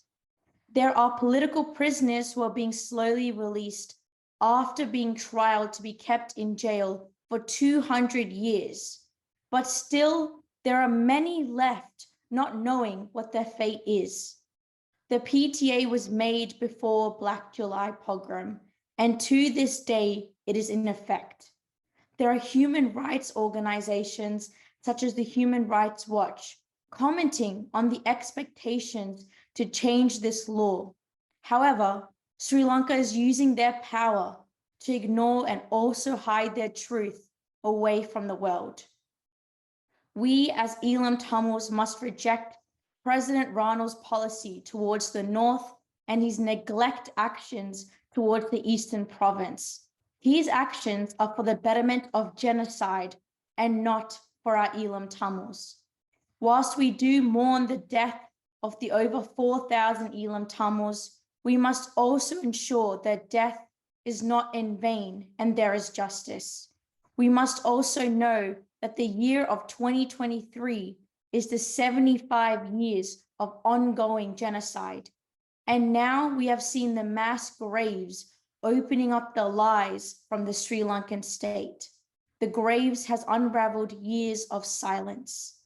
Now, as mass graves are uncovered, we see the skeletons of our heroes, of our victims. 13 of our heroes were found, but more will be soon found, knowing our past is being unraveled in front of us. Unraveling in front of us remind us the scars we carry and intergenerational trauma our youth have. But the unraveling are also a reminder of the strength and determination we must have for our separate state. Famously, Kuttumani stated, "I request that I should be hanged in Tamil Elam. I request that my eyes should be donated to some blind person so that Kuttumani will be able to see through those eyes the reality of Tamil Elam." Whilst Thangudurai and Kuttumani trials were still pending, Kuttumani and Thangudurai were brutally murdered in Welikanda maximum security prison. Kuttumani had his eyes gouged out and Thangudurai's tongue was cut off for his speeches of supporting Tamil Elam. Reflecting on these stories, I realize as the next generation of Elam Tamils, it is our duty to protect the light that was ignited and not let it dim. We will be answering our leaders' calls and continuing to raise our voices with determination to support the freedom struggle of our brothers and sisters in our homeland. 2009 was the year where the world and the Sri Lankan state expected us to fall silent. The massacre from 1948 to now should be a leverage for us to use the opportunity to be able to voice our concerns. Our eyewitnesses of genocide are powerful testimonies that are able to become our truth. Our truth is on our side, and many believe that stories are written by the victors. However, our story is ready to be finished. The legacy that was carried on have shown vital individuals and pivotal moments that have made our younger generation to not let our leaders' message in 2008 to die. Our younger generation in the movement for Tamil Elam is crucial. Our movement is for our heroes, civilians, and future generation. Tamil Elam is the land that carries our blood that has been seeped into the soil. Like a Tiber cug, when a mother calls, they know it is time to go home. Our motherland is calling and we will not give up. We will raise our national Elam Tamil flag and we will ensure that our history is not forgotten. Like our leader has said, the struggle of the Tamil people is a struggle for winning the right to self-rule. It is a struggle to decide their own political destiny and for attaining their political independence. Nandri and thank you. Thank you. Thank you, Ms. Renuka Inbakumar, for joining us during very late Australian hours. Next, Reverend Father Dominic Rohan, who is the representative of the Claretian missionaries at the UN, will speak. Vanakkam. I deeply appreciate the opportunity given to me to speak on this sorrowful day and reflect on what Black July means to us today. It is another July, a Black July. For the 40th time, we remember another Black July, and it will also go. Black July genocidal commemorations take place every year, but the same genocidal program of the state continues on the island with the same extremists in charge. Black July wasn't the first time Sinhala mobs targeted and killed Tamils. It was part of an anti-Tamil program. There were mob attacks on Tamils several times even before 1983. The anti-Tamil program in July 1983 was an organized effort, organized on a larger scale. This genocide was meticulously planned and systematically carried out by the spiritual and temporal forces together: patriotic cabinet ministers and politicians, sections of the clergy, state security agencies, police, and the journalists. Ironically, some of the characters who were very much part of these incidents, including President Ranil Wickremesinghe, still hold positions of prominence in the country today. A few years after Black July and the emergence of the armed struggle for Tamil freedom, the 13th Amendment to the Constitution was introduced as a solution. For 36 years, nothing has changed in the lives of Tamils as a result of the infamous 13th Amendment. However, paradoxically, even after so many years of failure, some leaders and people are still advocating the 13th Amendment as a solution. As someone who grew up as a Tamil on the island and lived through the war since childhood, I will present the facts as I see and experience them, which will certainly influence my understanding of the current time. The civil societies of the North and East released a statement on 19th April 2022, in which they articulated the pulse of the Tamils in the North and East and their reading of the current crisis. The politico-economic crisis of today cannot be considered apart from the genocidal anti-Tamil program and the war the island went through, and the war it is going through right now with other means. You might wonder why I state that the island is still going through war by other means. To give you a good example, recently, sacred statues in a Hindu temple in Vaunia was destroyed. The destruction did not gain international attention as it did on the island.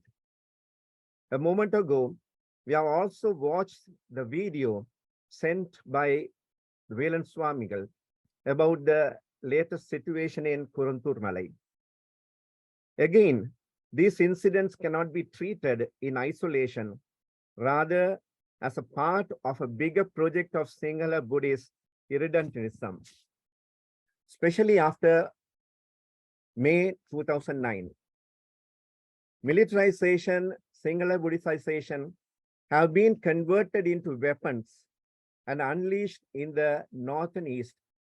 And I see necroterrorism as psyops have been added to the list.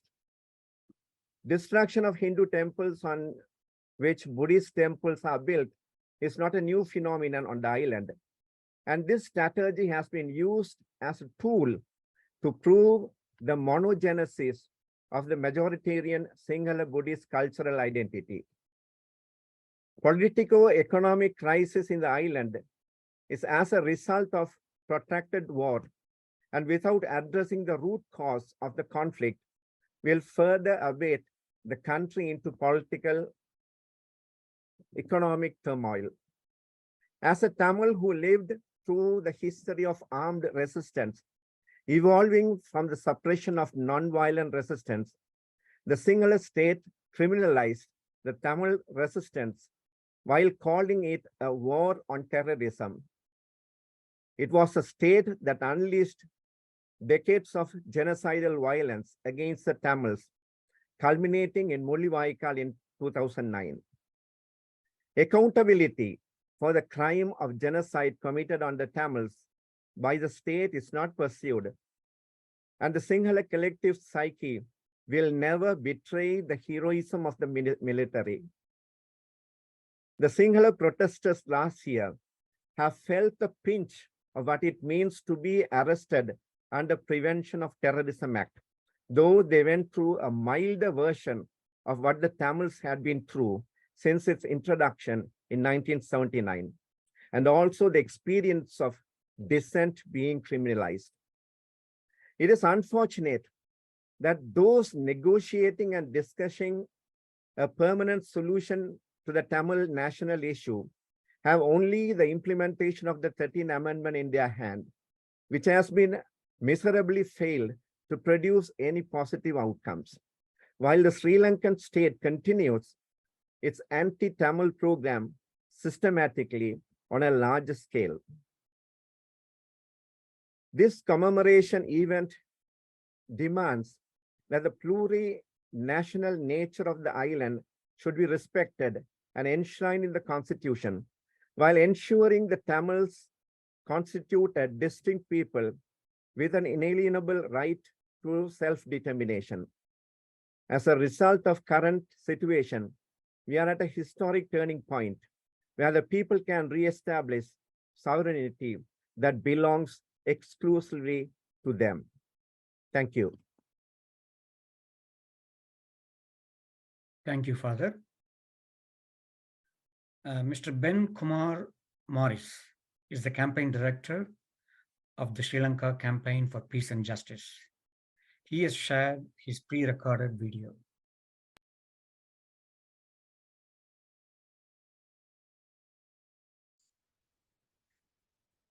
Good day. I'm Ben Kumar Morris, and I'm the campaign director for the Sri Lanka Campaign for Peace and Justice. I would first like to thank all of you who have joined us to remember the victims of Black July 40 years on. We at the Sri Lanka Campaign have been working on an extensive report on Black July these past few months, which we've just released. In that time, we've come to see that this is not merely a history lesson. 40 years may feel like a long time, but it was not so long ago as to mean that its impact is no longer felt. Many Tamils in the diaspora today fled the violence of Black July. Indeed, many communities who remain in Sri Lanka, especially in cities like Colombo or in the Hill Country, not only remember this violence, but continue to keenly feel the long-term effects of the utter devastation wrought upon them by that pogrom. We were in Sri Lanka just last month, and we heard firsthand from upcountry Tamils in Badala district how Sinhalese mobs had come to their villages, destroyed their homes and infrastructure, and killed so many of their people in often brutal fashion. We were told how the infrastructure of the region had never properly been rebuilt. We were told how, in their villages, the quality of life was in many ways worse than it had been in 1982. The violence meted out by Sinhala mobs during Black July was not isolated. It was a culmination of decades of anti-Tamil policymaking and violence in the Sri Lankan state, covertly encouraged or even actively supported by government officials and employees. Ministers and their cronies were seen in the thick of the violence. Cyril Matthew was in Colombo Fort. Anura Bastian's men were in Colombo South. Ranasinghe Premadasa's men were in Petta. Rioters had access to official voter registration lists, a detailed knowledge of Tamils' whereabouts and property. Police officers permitted the violence, or even joined in. Those who survived the massacre of 53 Tamil political prisoners at Vedekada prison insist Sinhalese rioters were supported by prison guards. Despite that knowledge, there has still been no accountability for those institutions responsible for that violence, and which are still responsible for so much abuse in Sri Lanka today. Sri Lanka's police force, which watched silently or even participated in the rioting, has never been held fully accountable for its actions during that time. Indeed, in 1982, the Parliament passed an Indemnity Act, preventing legal action against the police or other government employees who'd been involved in earlier anti-Tamil rioting back in 1977. In 1988, this was extended to cover the prior 6 years, including Black July. In our recent visit to Sri Lanka, we heard again and again how the police were surveilling, harassing, arresting, and abusing human rights activists. We heard how gangs were enabled or even supported by the police to assault and harass activists in much the same way that the police enabled or supported those mobs back in 1983. Domestic accountability mechanisms so far have failed. The government is promoting another new Truth and Reconciliation Commission, one which does not seem to have any avenue for accountability. None of the victims and activists we spoke to have any faith in this mechanism, and if they do not, we should not. Kumaratunga's commission to investigate ethnic violence from 1981 to 1984, established in the early 2000s, went nowhere. The recommendations of that commission, including financial compensation, need to be implemented. But that alone is far from enough. We need to see international investigations incorporate Black July and other events which occurred before the war into their fact-finding efforts. Any known perpetrators who are still alive should be prosecuted. There should be genuine reparative economic justice for the communities victimized during Black July, particularly those in the upcountry who have suffered from chronic neglect and underinvestment for their entire history in Sri Lanka. Steps must also be taken to prevent recurrence. Mechanisms need to be established to ensure the police, the army, and members of the government can be properly accountable to the law. Draconian laws like the PTA must be repealed. Black July and the root causes of the ethnic conflict should not be only acknowledged, but they should be taught and understood, particularly among the Sinhala community. Finally, there must be some acknowledgement by the government and by Sri Lankan society at large that to address these root causes, there must be a real political solution to the ethnic conflict that is acceptable to the Tamil community.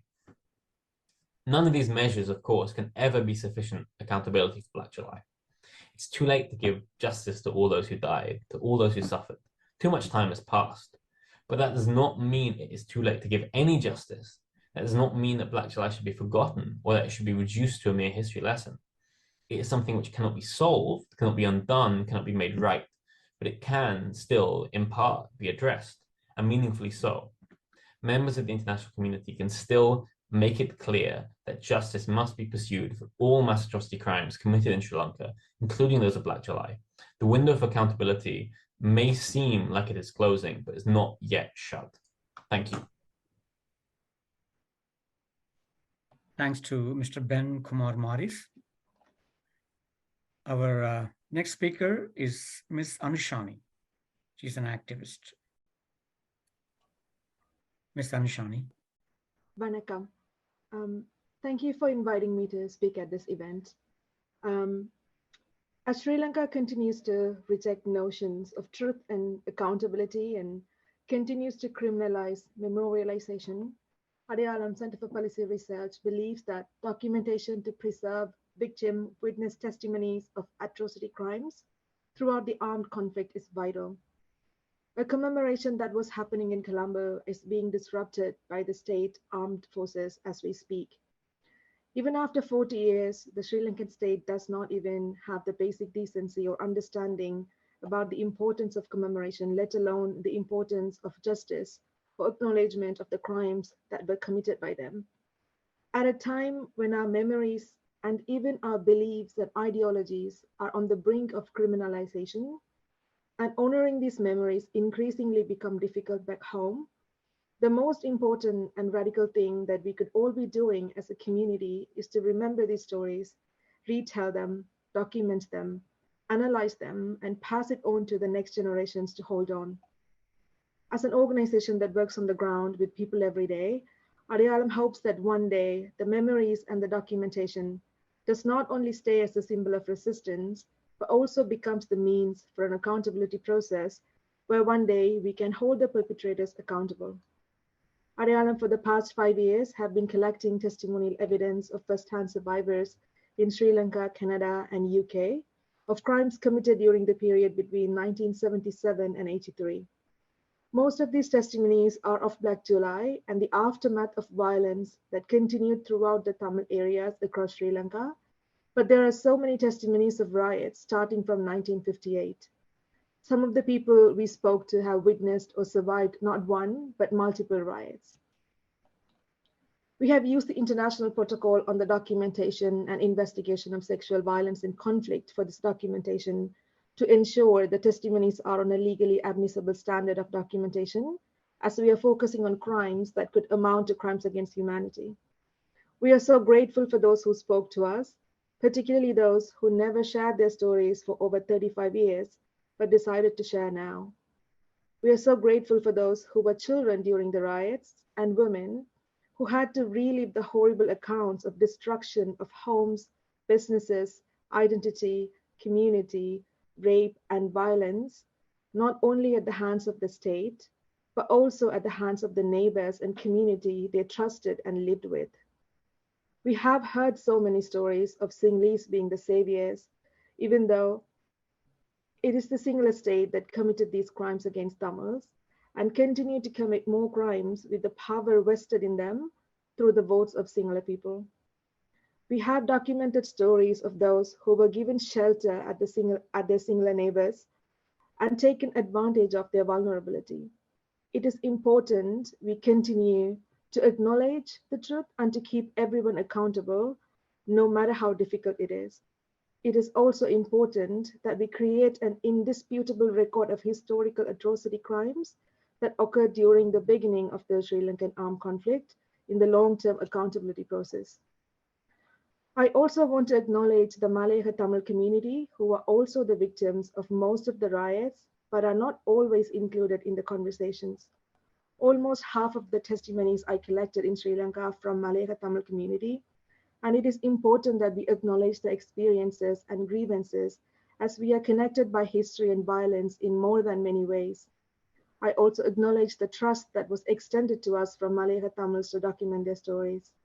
I also want to acknowledge the heavy documentation that are done around Black July by many individuals and organizations before us, and I hope that one day we can all put them together and make it available for the generations to come.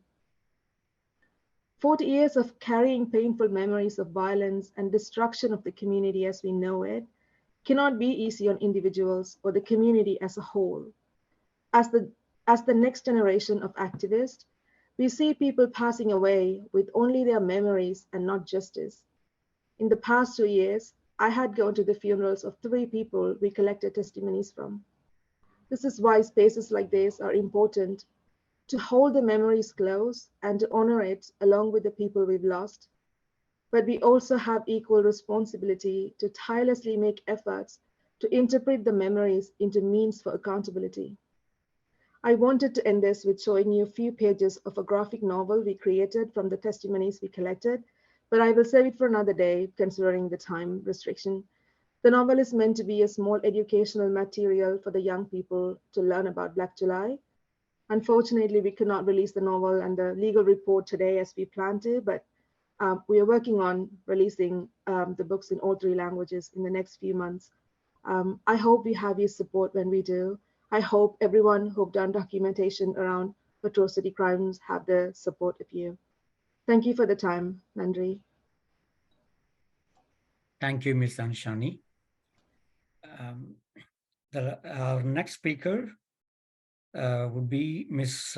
Arabi Rajkumar. She is the advocacy lead for Pearl.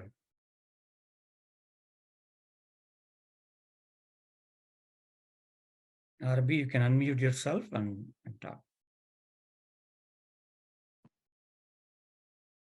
Hello, everyone. My name is Arabi Rajkumar, and I'm the Advocacy and Research Director at People for Equality and Relief in Lanka, also known as Pearl. Today, I wish to speak about the roots of the conflict and the impact of impunity. So, following the events of Black July, the Sri Lankan government established the Presidential Truth Commission on Ethnic Violence in 2001, which was mandated to investigate the ethnic violence against the Tamils that took place between 1981 and 1984. And similarly, the Paranagama Commission of 2013 was also mandated to investigate alleged disappearances that occurred in the northern and eastern provinces between 1983 and 2009. And both the findings of these commissions resulted in very little for the victims, with the latter commission, for example, being heavily accused of witness intimidation, tampering with evidence, mistranslating testimony, and procedural partiality and misquoting sources, resulting in victim survivors no longer trusting or participating in the mechanism. The reason I bring this up is because since the 70s, Sri Lanka has established over 15 truth commissions. However, the governance structure in Sri Lanka, deeply entrenched in Sinhala Buddhist nationalism since the country's independence, has continued to hamper any efforts towards accountability. Sri Lanka's oppressive and discriminatory practices against the Tamils, even today, continue to prop up a system where the dominant Sinhala Buddhist majority enjoy power, privilege, and impunity, while Tamil communities remain marginalized. So the case of Black July, which has gone for 40 years without a single prosecution, is a clear example that as long as an ethno-nationalist Sri Lankan government is in power, decades will continue to pass with no redress or healing for the victims and no meaningful justice and accountability. Black July and the genocide against the Tamils that followed years afterwards are a clear example of what happens when crimes remain unaddressed and perpetrators go unpunished. So today, today, Sri Lanka is looking to establish yet another Truth and Reconciliation Commission, despite the fact that existing mechanisms, such as the Office for Missing Persons, continue to yield no results, not having solved a single case since its establishment in 2017. And it is clear that truth-telling mechanisms function more as political tick boxes rather than as a mechanism that could deliver redress for victims. Meanwhile, Tamils in the Northeast continue to deal with the effects of the singular Buddhist nationalist government and its policies and actions. Land is currently being grabbed, places of worship are being destroyed, and the illegal construction of Buddhist viharas on Tamil lands is continuing. Tamils continue to be harassed, surveilled, and intimidated and arrested under the Draconian Prevention for Terrorism Act. However, the Tamil people still remain strong in their demands for an international independent mechanism for justice and accountability for the Tamil genocide and a sustainable political solution in the form of the right to self-determination. The international community must stand in unwavering solidarity with the Tamil people and demand genuine accountability for the crimes committed. The pursuit of justice is not only about ensuring redress for the victims, but also serves as a vital step towards healing the deep wounds that still afflict the Tamil community. By supporting the Tamil community's demands for justice and accountability, we can send a powerful and unequivocal message that impunity in Sri Lanka will not be tolerated. Thank you. Thank you, Ms. Arabi Rajkumar. Vote of thanks will now be proposed by Mr. Ilango Veerasingham of Tamil PAC. That will conclude our main program. Following the vote of thanks, there'll be another video on Black July. If you can, please stay back and watch that video. Now, Mr. Ilango Veerasingham of Tamil PAC. Thank you, Sundaranna. Friends, we thank all of you for taking the time on a Sunday morning to attend the 40th anniversary of what is known as the 1983 Black July program.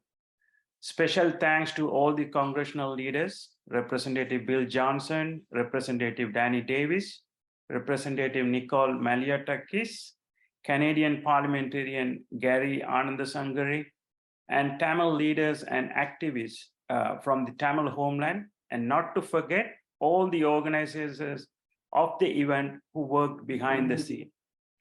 The 1983 July program was meticulously planned and executed by the Sri Lankan government under President Jayawardena, which included today's President Ranil Wickremesinghe in the cabinet to kill thousands of unarmed Tamils in Colombo and hundreds of millions in damages to Tamil people's property. There has been no justice to this act of genocide by the Sinhalese government.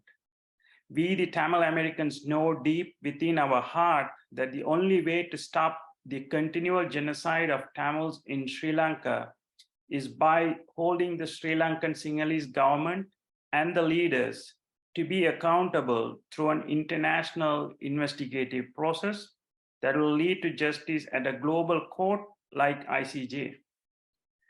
Time is running out for Eelam Tamils, and the only democratic and peaceful way to resolve the conflict is through an independence referendum, asking Eelam Tamils what they really want.